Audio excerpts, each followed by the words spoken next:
আওয়ামী লীগ মাঠে নামতেছে, নানাভাবে চেষ্টা করতেছে, ছোট হোক বড় হোক তাও নামতেছে, সমাজে মিশা যাওয়ার চেষ্টা করতেছে।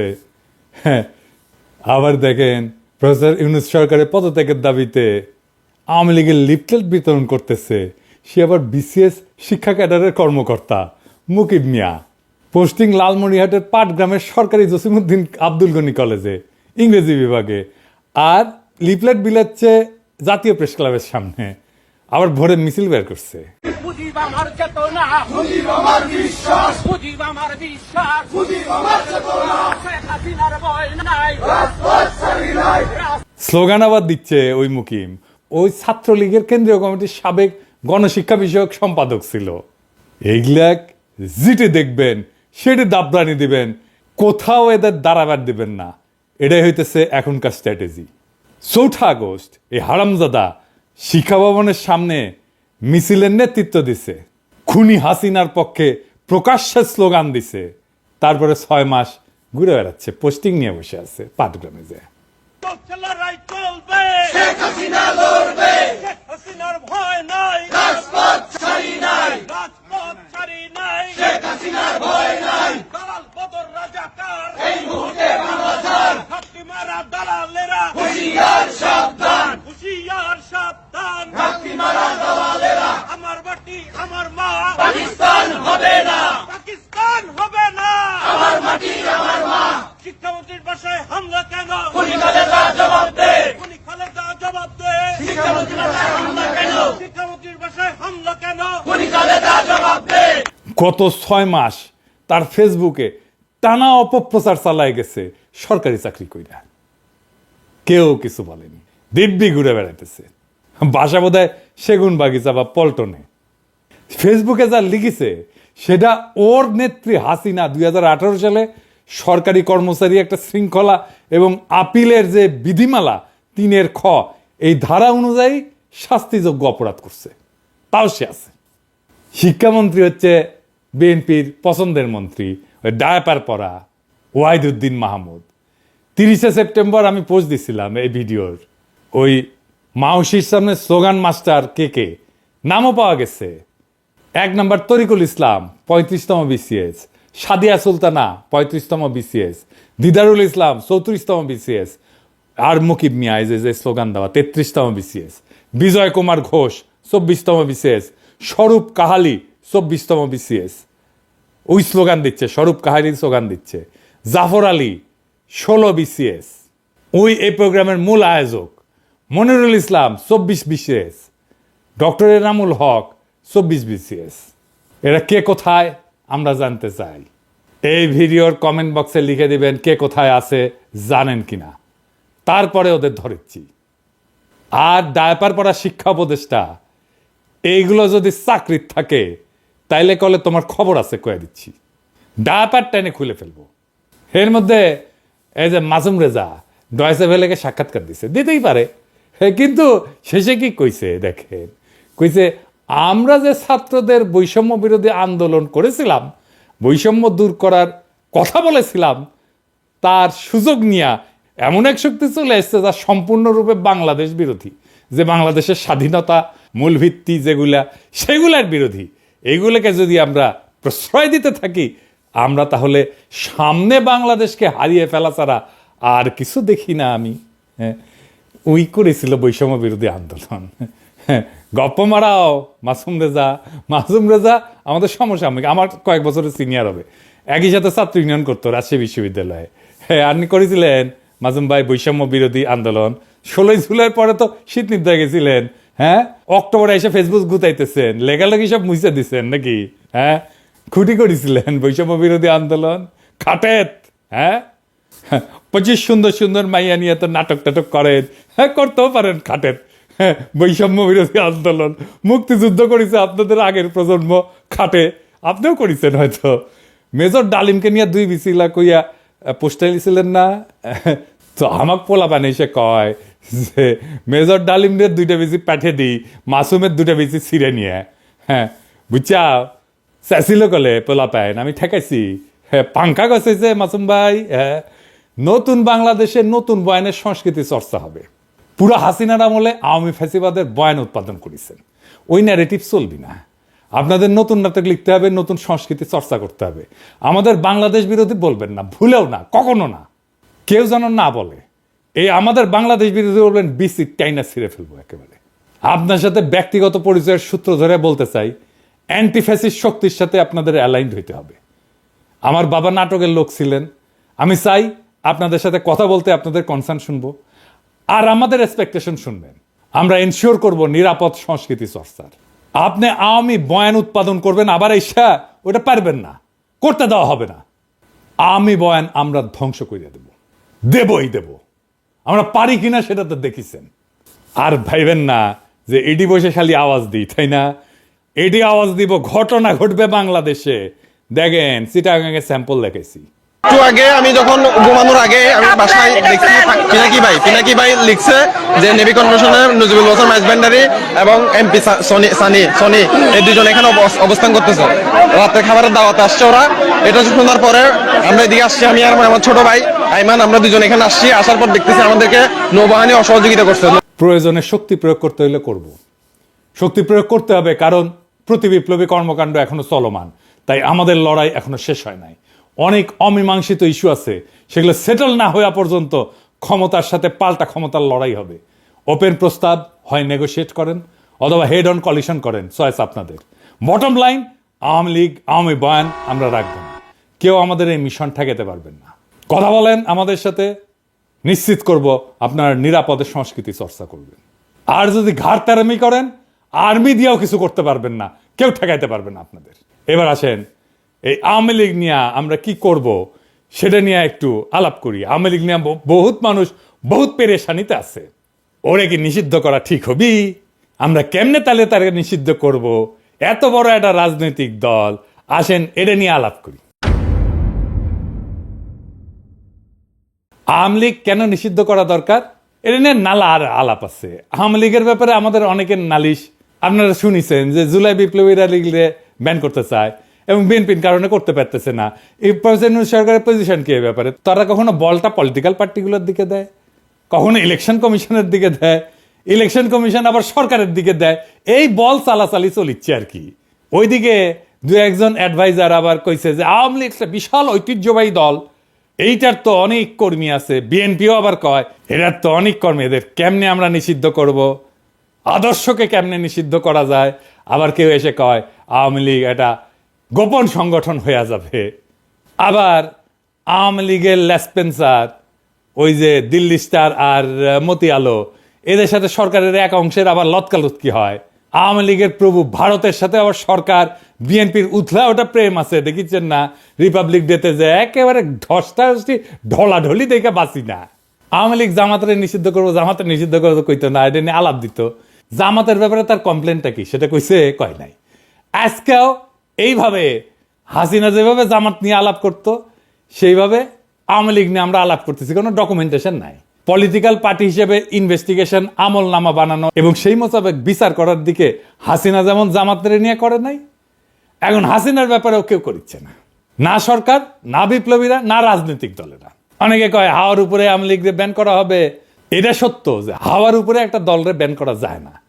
তো হাওয়ার উপরে ব্যান করা আর ওয়ারেন্ট ছাড়া গ্রেপ্তার করা আর আদালতে না পাঠায় হাজারাতে আটকায় রাখা একই জিনিস।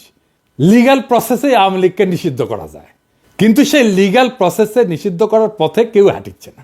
তো তাই বলে কি আমরা আওয়ামী লীগকে নিষিদ্ধ করব না? অবশ্যই করব। তবে আমাদের দরকার একটা ক্লিয়ার কাট ডকুমেন্টেশন।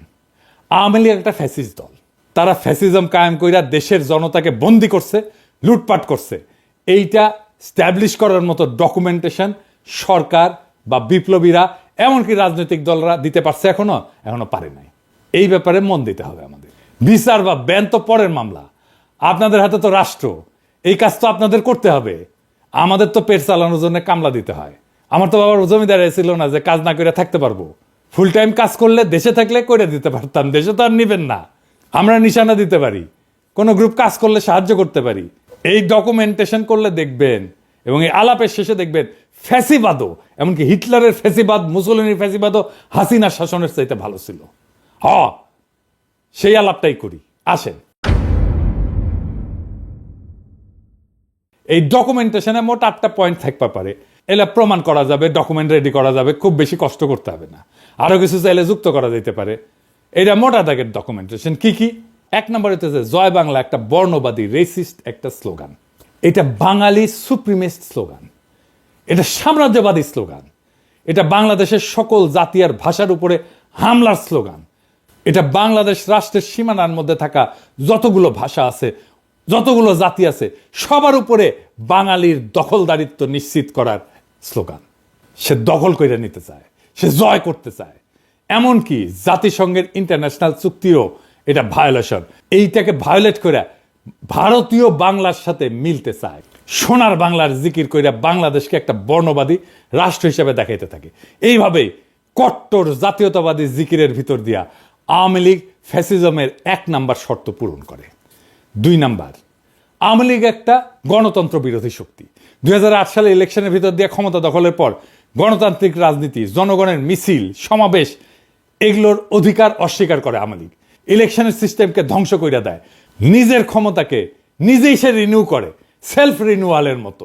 মানুষের ভোটের দরকার নাই, নিজেই সে একটা সিস্টেম বানায় ফেলে যেটা ভোটের মতো দেখা যায় কিন্তু আসলে ভোট না। জনগণের কনসেন্টের কোনো তোয়াক্কা না কইরা আমলা পুলিশ দিয়া ক্ষমতা দখল করে রাখে। এমনকি এটা আওয়ামী লীগের জন্য নতুন ঘটনা না। 1973 সালের ইলেকশনেও ভোট ডাকাতি করছে, অপোজিশনের ক্যান্ডিডেটকে কিডন্যাপ করছে, এই ইতিহাস আওয়ামী লীগের আছে।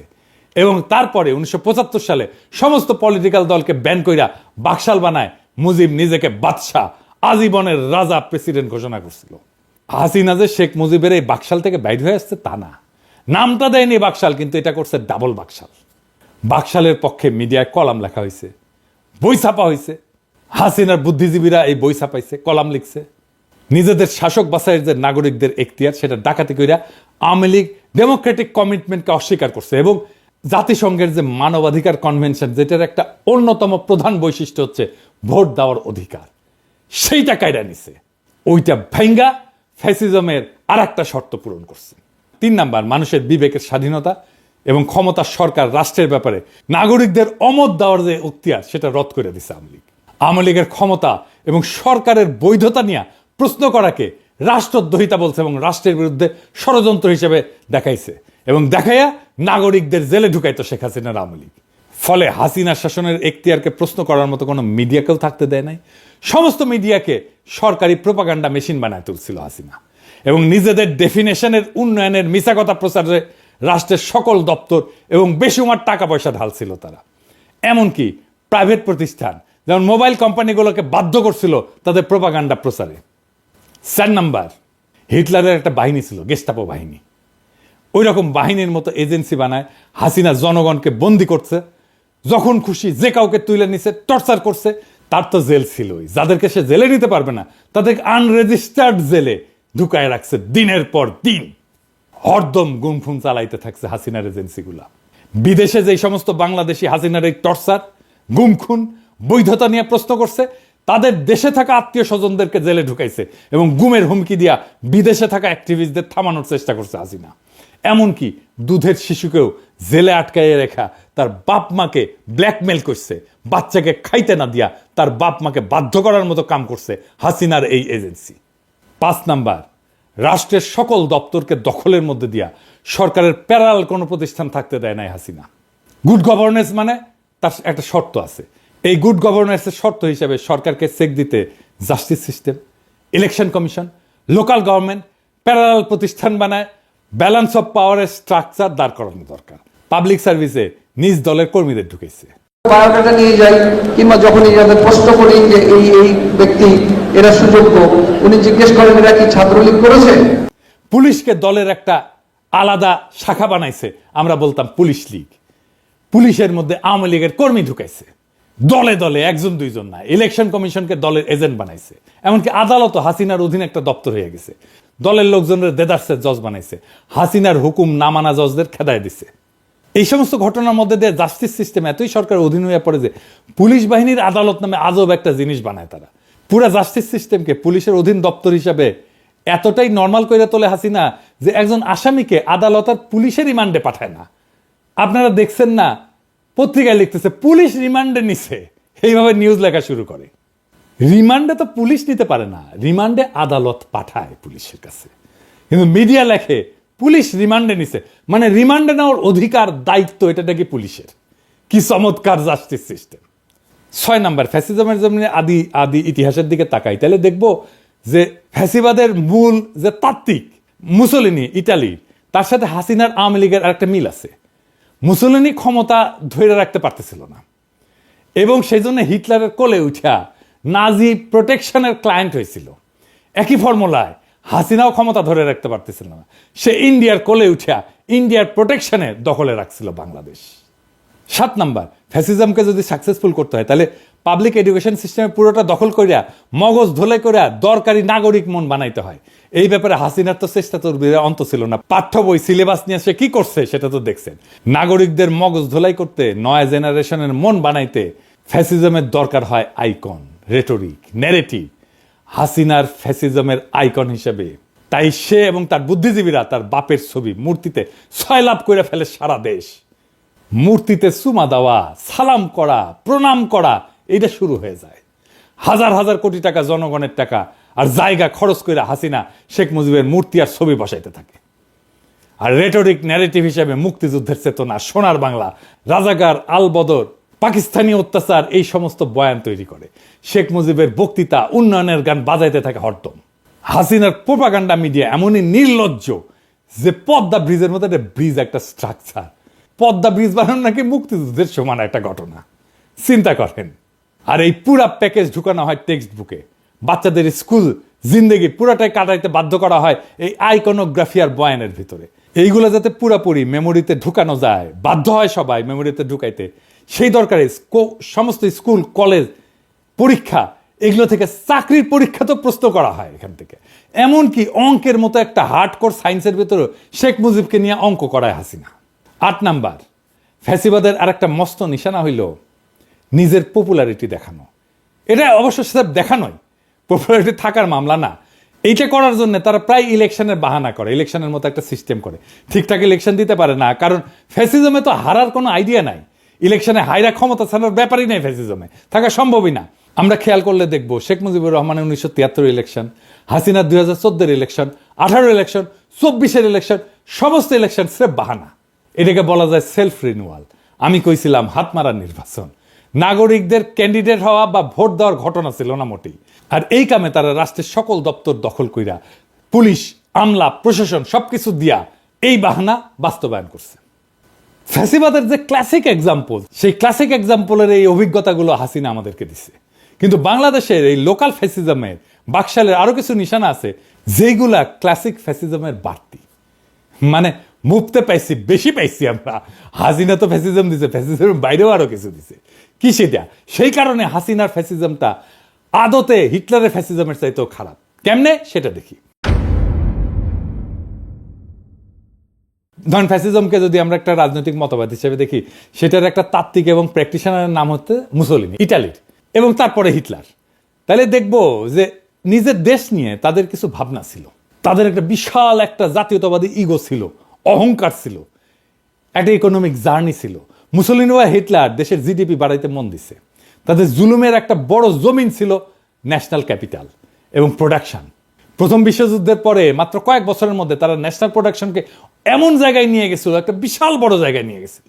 এই কাজে তারা কনসেন্ট্রেশন ক্যাম্পের বন্দীদের শ্রম ইউজ করছে, কিন্তু নিজের দেশের উন্নয়ন, নিজের দেশের উন্নতি তারা প্রচুর করছিল। তাদের একটা বর্ণবাদী গর্ব ছিল যে তারা দেশের জন্য অনেক কাজ করছে। কিন্তু হাসিনা বা মুজিব বাংলাদেশের মানুষকে ঘেন্না করত। তাদের গর্ব হইল তারা বাগদাদ থেকে আসছে।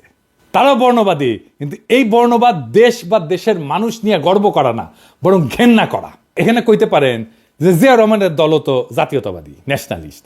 তাহলে জিয়ার দলের সাথে মুজিবের দলের এই ন্যাশনালিজমের মধ্যে কি তফাৎ? আসেন এটা একটু বুঝে দেখে, এটা খুব চমৎকার একটা বিষয়। হাসিনা বা শেখ মুজিব বাংলাদেশের মানুষকে ঘেন্না করত। তাদের গর্ব হইল তারা বাগদাদ থেকে এখানে আসছে। তারা বর্ণবাদী, কিন্তু এই বর্ণবাদ দেশ বা দেশের মানুষকে নিয়ে গর্ব করার মধ্যে বর্ণবাদ না, বরং ঘেন্না করার মধ্যে বর্ণবাদ।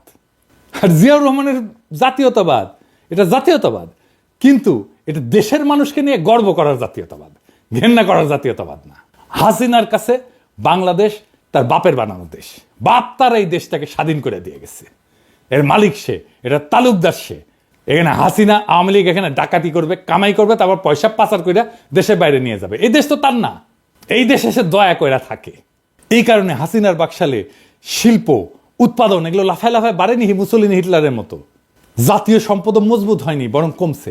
ব্যাংক ডাকাতি কইরা পাবলিক মানে বিদেশে পাচার করছে। এইভাবে আমরা একটা লোকাল ফ্যাসিজম পাইছি বাকশাল নামে। এইটা শাসনের পদ্ধতি হিসেবে ফ্যাসিবাদ, কিন্তু রাজনৈতিক মতবাদ হিসেবে ফ্যাসিজমের যে একটা কট্টর ন্যাশনালিস্ট একটা দেমাগ অহংকার থাকে সেটা নাই, সেটা গড় হাজির। মুসলিন হিটলার টর্চার জুলুমের ভিতর দিয়ে নিজ দেশকে পাওয়ারফুল করে তুলছে, যুদ্ধের তাগত পয়দা করছে নিজ দেশে। আর হাসিনা উল্টা বাংলাদেশকে জুলুম করছে, কিন্তু আস্তে আস্তে দুর্বল করছে। জাতীয় যে অহংকার সেটাকে পুরাপুরি কোরবানি দিয়া শুরু থেকে ইন্ডিয়ার দাস রাজ্য হিসেবে বাংলাদেশকে তৈরি করছে এবং লুটপাট করছে। তার মানে এখানে হাসিনা লোকাল মাফিয়া গডমাতার। ফ্যাসিজমের সমস্ত পদ্ধতি সে কায়েম করছে, কইরা তার তালুকদারি কায়েম রাখতেছে এবং ডাকাতি কইরা বিদেশে পাচার করতেছে পাবলিক মানি। এই জন্যে বাকশাল হাসিনার শাসন ফ্যাসিজমের চাইতে খারাপ আসর রেখে গেছে, বাংলাদেশকে ফতুর কইরা রেখে গেছে হাসিনা।